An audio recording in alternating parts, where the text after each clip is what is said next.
Hopefully आपका law का preparation बहुत जबरदस्त स्पीड पे चल रहा होगा। You are giving your best for this exam. बस इसी तरीके से कंटिन्यू करना।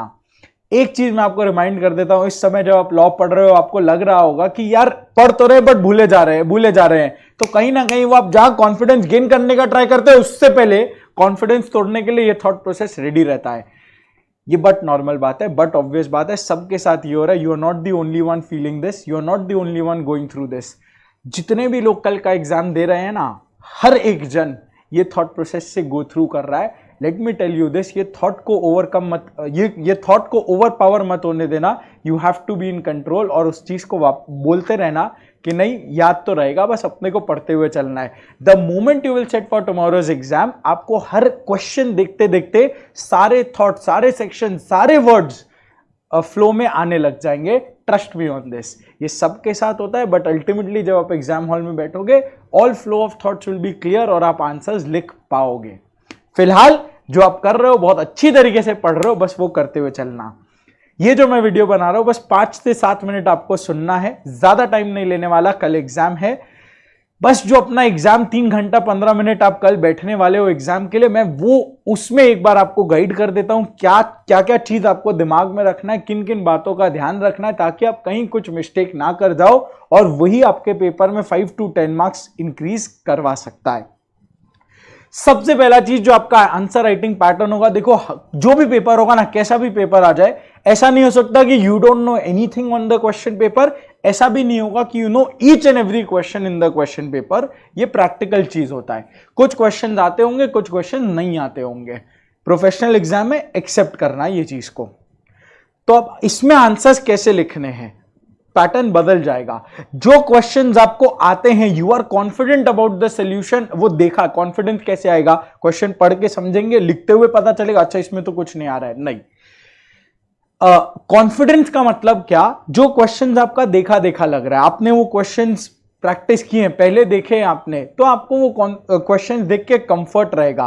वो क्वेश्चंस का आपका आंसर पैटर्न अलग होना चाहिए, आपको उसका सोल्यूशन आता है। जो क्वेश्चंस आपने नहीं देखा, हो सकता है आपको उसका सोल्यूशन नहीं आता होगा, या आप श्योर नहीं हो उसके सोल्यूशन पे, उसके कंक्लूजन में, तो ये 2 क्वेश्चंस को अलग अलग तरीके से अटेम्प्ट करना है। पहले वाला जो आपको आता है, legal provisions, facts and analysis, facts में ज्यादा टाइम मत डालना, लीगल प्रोविजंस और एनालिसिस पे आपको टाइम देना है, एंड में एक अलग से कंक्लूजन डाल देना। डन। जहां आपको डाउट है ना कंक्लूजन पे, वहां कंक्लूजन को अलग पैरा मत बनाना, लीगल प्रोविजंस वो अलग से लिखना है। नेक्स्ट, फैक्ट्स को अलग हेडिंग दे दो, उस पे मार्क्स नहीं, बट कोई बात नहीं, आपका आंसर फिलअप हो रहा है। और लास्ट आप पैरा बना दोगे एनालिसिस, एंड साथ ही में कंक्लूजन चिपका देना। ये तब जब when you are not very sure about the conclusion, तो कहीं ना कहीं आप क्वेश्चन को थोड़ा सा, सोल्यूशन को थोड़ा सा घुमा दोगे, and that is okay. Legal provision में रहा बात, if you know the section number quote कर देना, अंडरलाइन कर देना, अगर नहीं पता कोई दिक्कत नहीं, relevant provision and relevant sections of companies act 2013 या जो भी लॉ हो। डन। नेक्स्ट, जो अपना 3 घंटा 15 मिनट का टाइम है, लोग को लगता है यार 3 घंटा ही तो है, जो करना नहीं, 3 hours 15 minutes, वो 15 मिनट्स बहुत इंपॉर्टेंट, एंड इनफैक्ट अगर मैं आपको बोलूं वही आपके पेपर का टोन सेट करेगा, तो आपको 15 मिनट बहुत इज्जत से लेना है। सो ये मान लो कि तुम्हारा एग्जाम 2 बजे से नहीं 1:45 चालू होता है, you have to go well in advance, भाई 1:40 पे चल जाना, 5 मिनट में कुछ नहीं इधर उधर होने वाला। 1:45 the moment you get your question paper, MCQ वाला जो बुकलेट होगा वो आप देख नहीं सकते उस समय, उसको साइड कर देना, वो 2 बजे देखेंगे। रहा बात 15 मिनट्स, इसमें आपको क्या करना है, इसमें आपको वो क्वेश्चंस डिसाइड करने हैं कि जो आपको आते हुए, जो आपने देख रखे हैं। तो सबसे पहला तो बॉस वो जो फर्स्ट क्वेश्चन है ना कंपल्सरी, उसको शुरू में मत देखना, जो भी है वो तो आपको अटेम्प्ट करना ही है। सबसे पहला the moment you get your question paper, आपको क्या करना है, जो रिमेनिंग क्वेश्चंस है बाद बाकी के, जिसमें आपको ऑप्शंस मिलता है, उसमें आपको ये सिलेक्ट कर लेना है कौन सा क्वेश्चन अपना देखा देखा लग रहा है, पहले अपने कर रखे हैं, या कौन सा क्वेश्चन जो नहीं देखा हुआ है, कुछ नया आ गया होगा। इसमें आपको फिर अपना सीक्वेंस सेट कर लेना है कि फर्स्ट क्वेश्चन अपने अटेम्प्ट कौन सा करेंगे, उसके बाद कौन सा अटेम्प्ट करेंगे, थर्ड कौन सा अटेम्प्ट करेंगे, फोर्थ कौन सा अटेम्प्ट करेंगे। इसको पेपर में मार्क करते हुए चलना। फर्स्ट आपको वो अटेम्प्ट करना है जो आपको देखा हुआ है, जो आप देख रखे हो, देखा देखा क्वेश्चन आया है, and you are pretty much confident about the solution, वो क्वेश्चन आप पहले अटेम्प्ट करोगे। सेकेंड, जिसमें आप लेट से उतना ज्यादा भी नहीं, बट ठीक है एक बार देखा हुआ है, वो वेगली पता है सोल्यूशन क्या होगा। थर्ड फोर्थ, इस तरह से फिर आप चलते जाओगे। थर्ड फोर्थ क्वेश्चन में होगा आप एक पार्ट पे कॉन्फिडेंट हो, दूसरे पार्ट पे थोड़ा सा कम कॉन्फिडेंस या कॉन्फिडेंस नहीं है, वैसे क्वेश्चंस। लास्ट में जाके वो क्वेश्चन ले लेना जिसमें आपको दोनों पार्ट में बहुत ज्यादा श्योरिटी नहीं है, बट चलो ठीक है, एक वेग आइडिया है, अपने अटेम्प्ट कर देंगे वैसा। करेक्ट। और रहा बात क्वेश्चन नंबर 1, वो तो आपको मालूम है, वो तो आपको अटेम्प्ट करना ही पड़ेगा। तो रीडिंग टाइम को कैसे यूज करने का 15 मिनट्स, सबसे पहले you have to decide your sequence of attempting questions. कैसे डिसाइड करेंगे? जैसा अपना कॉन्फिडेंस है उस क्वेश्चन को लेके, देखा हुआ क्वेश्चंस पहले, नहीं देखा हुआ या जो वेग है वो थोड़ा सा एंड की तरफ में। एंड साथ में आपको जो क्वेश्चन, कंपल्सरी क्वेश्चन है ना, उसको पढ़ के रख लेना, मार्क कर लेना भाई कौन से सेक्शन से क्वेश्चन आ रखे हैं, ताकि जब आप एग्जाम, जो 3 घंटे में जब आप पेपर पढ़ोगे ना अटेम्प्ट करने के लिए, उस समय अगर आप क्वेश्चन को हल्का सा कहीं पे मिस हो जाए तो एटलीस्ट यू विल नो कि ब्रॉडली क्वेश्चन यही है, कि जब आप 3 घंटे में क्वेश्चन पेपर पढ़ रहे होगे तो you will read the question very quickly, आपके पास टाइम नहीं होगा क्वेश्चन पढ़ने का। तो इसीलिए 15 मिनट्स इज्जत से वो 70 मार्क्स को गो थ्रू करना। जब आपका राइटिंग टाइम चालू होगा, जो आपका राइटिंग टाइम होगा जब आप लिख रहे होगे, एक्चुअल में वो 3 आवर्स शुरू होगा। फर्स्ट मिनट से मेरा ही आपका रिकमेंडेशन रहता है बहुत सीरियस, कि अटेम्प्ट एमसीक्यूज फर्स्ट। ये गलती मत करना कि आप रिटन आंसर्स में चले जाओ। मल्टीपल रीजन है इसके। सबसे पहला, लॉ आपका सेकंड एग्जाम है, इनिशियल एग्जाम है, इससे पहले आपने थ्योरी पेपर अभी तक दिया नहीं है, तो शुरू में जब आप लिखने बैठोगे आपका हाथ बहुत स्लो चलेगा, वो फ्लो नहीं बना हुआ है अभी तक, आपका हाथ बहुत स्लो चलेगा, तो कहीं ना कहीं आपको शुरू के आंसर्स में थोड़े से टाइम लगेंगे, और जब एंड में एमसीक्यू लोगे that will be a disaster, और वो 30 मार्क्स जब आप स्ट्रेस में अटेम्प्ट करेंगे तो वो गड़बड़ हो जाएगा। तो पहला चीज ये। नेक्स्ट, वो 30 मार्क्स जब शुरू में अटेम्प्ट करते हैं, you don't have to write, क्योंकि वो एमसीक्यूज है, तो वो कहीं ना कहीं एक लॉ का फ्लो क्रिएट कर देगा। बाय द टाइम आप वो 30 मार्क्स अटेम्प्ट करोगे, दे देना उसको लगभग 45 मिनट्स दे देना, 50 मिनट्स तक दे देना, 45 टू 50 मिनट्स। जब वो आप 30 मार्क्स अटेम्प्ट करोगे, एक फ्लो क्रिएट हो जाएगा, आप भी लॉ के पेपर में घुस चुके होंगे। देन जब आप लिखने बैठोगे तो एक लॉ का फ्लो सेट हो गया, अपने आप आपका राइटिंग स्पीड इंक्रीज हो जाएगा, कॉन्फिडेंस भी बढ़ जाएगा। हाँ, 30 में से अपना 25-27 सिक्योर हो गया है, तो उसके बाद जब आप लिखना चालू करेंगे अलग कॉन्फिडेंस से आप लिखेंगे। ये अपना अप्रोच होना चाहिए। रहा बात जब आप एमसीक्यूज अटेम्प्ट करेंगे, कीप 2-3 थिंग्स इन माइंड। अगर सबसे पहला आपको ऑल 30 एमसीक्यूज अटेम्प्ट करना है, ऑल 30 मार्क्स अटेम्प्ट करना है, नेगेटिव मार्किंग नहीं है, तो कोई भी एमसीक्यू छूटना नहीं चाहिए। आता है तो वेरी गुड, अगर आपको लेट से क्वेश्चन पढ़ के उसका सोल्यूशन आता है, वेरी गुड, स्ट्रेट फॉरवर्ड वो वाले ऑप्शन को सर्च करना, लेकिन एक बार बाकी को रीड कर लेना कि कहीं आपने गलत तो नहीं पढ़ लिया ना, वो वाले ऑप्शन को सर्च करना और टिक मारना। साथ में अपने ओएमआर शीट में सर्कल कर देना, ये नहीं कि पहले सारा कर ले, एंड में जाके ओएमआर शीट में आंसर सर्कल करेंगे, भाई वो एंड आया ही नहीं ना, तो वो मार्क्स कट जाएंगे सारे के सारे। करेक्ट। तो साथ में आपको साइमल्टेनियसली ओएमआर शीट पे मार्क करते हुए चलना है। 1 नंबर 2, लेट से आपको कोई एमसीक्यू है जो नहीं आ रहा है, या जो आपको पढ़ के लग रहा है कि इसमें मल्टीपल पॉसिबल आंसर्स हो सकते हैं, take a calculated guess. 4 options होंगे, कभी भी ऐसा नहीं होगा कि आप चारों ही ऑप्शंस आपके लिए ग्रीक लग रहे हैं, क्या हो रहा है पता नहीं। 2 ऑप्शन तो ऐसा डेफिनेटली होगा जिसको आप एलिमिनेट कर जाओगे, एलिमिनेशन अप्रोच यूज करना, 2 ऑप्शन तो 100% एलिमिनेट हो जाएगा। बाकी जो 2 ऑप्शंस बचे ना, उसमें से कोई एक में बेस्ट कैलकुलेटेड गेस जो भी लग रहा है ना कि हाँ ये तो नहीं लग रहा है, ये ज्यादा लग रहा है, तो ऑप्शन डी को फिर मार्क कर देना उस तरीके से। बट अटेम्प्ट आपको सारे एमसीक्यूज करके आने हैं, एमसीक्यूज को छोड़ना नहीं है।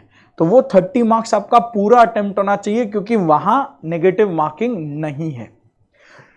नेक्स्ट फिर आपको आ जाना है 45 टू 50 मिनट्स लेना, उसके बाद आप आ जाना डिस्क्रिप्टिव क्वेश्चंस में। 30 मार्क्स जब आप एक बार लिख लिए, सिक्योर कर लिए, तब आपको थोड़ा सा कंफर्ट आने लगेगा, देन आप लिखने का आपका स्पीड भी ऑटोमेटिकली बढ़ जाएगा। But that does not mean कि आप लेट बैक हो जाओ और आराम आराम से लिखो कि 30 तो हो ही गया अपना, नहीं। फर्स्ट मिनट से आपको रॉकेट स्पीड में लिखते हुए चलना है, एंड पेपर कैसा भी हो ना, आपको 100 मार्क्स अटेम्प्ट करके जरूर आना है। ये टारगेट मत लेके चलना कि अपने को तो बस पास ही हो ना, 70 का अटेम्प्ट कर देंगे मोर देन इनफ है, या एग्जामिशन लाना है 80 का अटेम्प्ट कर दिया तो आ ही जाएगा, ऐसा कुछ नहीं होता। You don't know how the checking will be, so be rest, मतलब आपका सिर्फ एक गोल होना चाहिए, वन गोल इन माइंड कि 100 मार्क्स अपना इंक होना चाहिए, 30 एमसीक्यूज अटेम्प्ट होगा, 70 का 70 अपना रिटन अटेम्प्ट होना चाहिए। हाँ, अगर आता है तो किस तरह से अटेम्प्ट करना है वो अपने अभी डिस्कस किए, नहीं आता तो किस तरह से करना है वो अपने डिस्कस किए, बट अटेम्प्ट सारा होना चाहिए। लास्ट एक क्वेश्चन रहेगा कि भाई पेपर इजी है या डिफिकल्ट है, ये कैसे पता करें और करें क्या। ऐसा होता है ना कि ये होता क्या, पहले पेपर इजी या डिफिकल्ट, इस पे मुझे आपको थोड़ा सा 2 मिनट इस पे बात करते हैं। इजी पेपर मतलब कि आपने जो देखे हुए, आपके जो देखे हुए क्वेश्चन है एग्जैक्टली वही आ जाए, दैट इज इजी पेपर, कि आपको ज्यादा दिमाग नहीं लगाना, probably you know the answer, आप 2 वर्ड देखोगे आपको पता है क्वेश्चन में क्या है, you know the answer, that is easy paper, सबके लिए इजी है वो। तो डिफिकल्ट पेपर क्या है, क्या आउट ऑफ सिलेबस कुछ आएगा? नॉर्मली नहीं, 90% केसेस में नहीं। तो डिफिकल्ट पेपर फिर होता क्या है? डिफिकल्ट पेपर सिंपली यही है कि वो क्वेश्चंस नहीं आए जो आपने देख रखे हैं, कुछ और क्वेश्चंस आ गए, बट वो सिलेबस के अंदर के ही क्वेश्चंस होंगे। ऐसा नहीं है कि डिफिकल्ट पेपर मतलब कुछ अजूबा ही उठ के चला आए, ऐसा नहीं होता। और अगर इजी है तो सबके लिए इजी है, ऐसा नहीं कि वो आपने ही क्वेश्चंस देख रखे हैं और बाकी लोग ने नहीं देखे, सब वही क्वेश्चंस देखकर जाने वाले हैं, तो सबके लिए इजी है। और अगर डिफिकल्ट है तो सभी के लिए डिफिकल्ट है। आइडिया क्या होना चाहिए? What ever be the paper, भूल जाना भाई इजी या difficult. Approach first minute of reading time से वही रखना, अपने को वो क्वेश्चन स्कैन करने हैं जो अपना देखा हुआ है, वो पहले अटेम्प्ट करेंगे, कम देखा हुआ या नहीं देखा हुआ वो टुवर्ड्स द एंड अटेम्प्ट करते हुए चलेंगे, आपको पता भी नहीं चलेगा पेपर इजी था या डिफिकल्ट था। सिंपल, यही आपको करना है। लेट्स से आपका कोई क्वेश्चन देखा हुआ नहीं है, कोई दिक्कत नहीं है यार, पेपर पढ़ने में टाइम स्पेंड ज्यादा कर देना। अगर आपका क्वेश्चन देखा नहीं आया, read the question properly, writing time में से 10 मिनट रीडिंग टाइम में एक्स्ट्रा दे देना, इतना ही तो बात है ना। बट ऐसा नहीं होगा कि वो आउट ऑफ सिलेबस क्वेश्चन ही आपके आ जाएंगे, तो यही होने वाला है बस। तो इसीलिए सबसे पहला फर्स्ट 15 मिनट जब आप पेपर पढ़ रहे होंगे और वो देखा क्वेश्चन लगा, आपको कॉन्फिडेंस आएगा, हाँ बहुत इजी पेपर है, देखा हुआ है। अगर आपको वो देखा हुआ क्वेश्चन नहीं दिखेगा ना, तो कहीं ना कहीं वो डगमगाने लगता है और अब क्या होगा, पसीना आने लगता है, अब क्या होगा।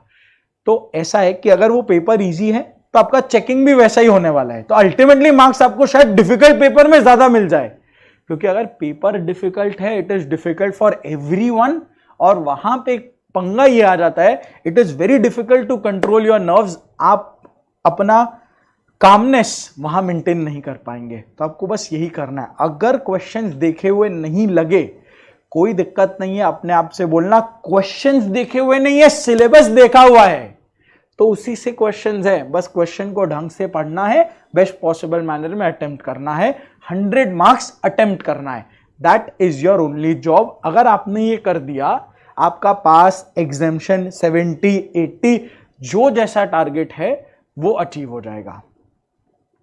इसी तरीके से आपको कल का पेपर अप्रोच करना है। वापस मैं बता रहा हूं, अगर आप भूल रहे हो कंटेंट कोई दिक्कत नहीं है, बट ऑब्वियस बात है सबके साथ होता है, everybody is going through this feeling. कल जब आप पेपर लिखने बैठोगे, first minute of the writing time से लेके लास्ट मिनट तक आपको आंसर्स आते चले जाएंगे। कीवर्ड्स जो भी लीगल लैंग्वेज है वो अंडरलाइन करते हुए चलना, थोड़ा बहुत मल्टीपल कलर्स यूज नहीं करना है आपको, सिंगल कलर ब्लैक या ब्लू, प्रेफरेबली ब्लैक, वही पूरे पेपर में चला देना। और जहां आपको लगे कोई सेक्शन नंबर आपने कोट किया, केस लॉ आपने कोट किया, तो उसको अंडरलाइन कर देना, ताकि आपका पेपर, आपका आंसर हाईलाइट होने लगे। सिंपल। इनकेस अगर आपको कोई भी डाउट लगता है या कोई भी क्वेरी, आपके दिमाग में कोई ऐसा क्वेश्चन है जो मैंने यहां एड्रेस नहीं किया है, कोई दिक्कत नहीं, आप कमेंट बॉक्स में मुझसे पूछ लो, या मेरे को मुझे व्हाट्सएप और टेलीग्राम कर दो, I will respond to it. All the best. अपना नर्व्स को कंट्रोल करना, पेपर बहुत अच्छा जाएगा। फर्स्ट आपका थ्योरी पेपर आप देने जाओगे, बहुत अच्छा रहेगा, बस अपने नर्व्स को कंट्रोल रखना and best of your ability आपको आंसर्स लिखते चले जाना है। अगेन, जब आप 5 बजे निकलो एग्जाम हॉल से, तो ये नहीं होना चाहिए यार अटेम्प्ट में गड़बड़ हो गया, नहीं, पेपर जैसा है, अटेम्प्ट अपने बेस्ट पॉसिबल मैनर करके आए, इससे बेटर बॉस अटेम्प्ट नहीं हो सकता था। ये मुझे आपसे सुनना है 5 बजे के बाद। All the best, bye bye.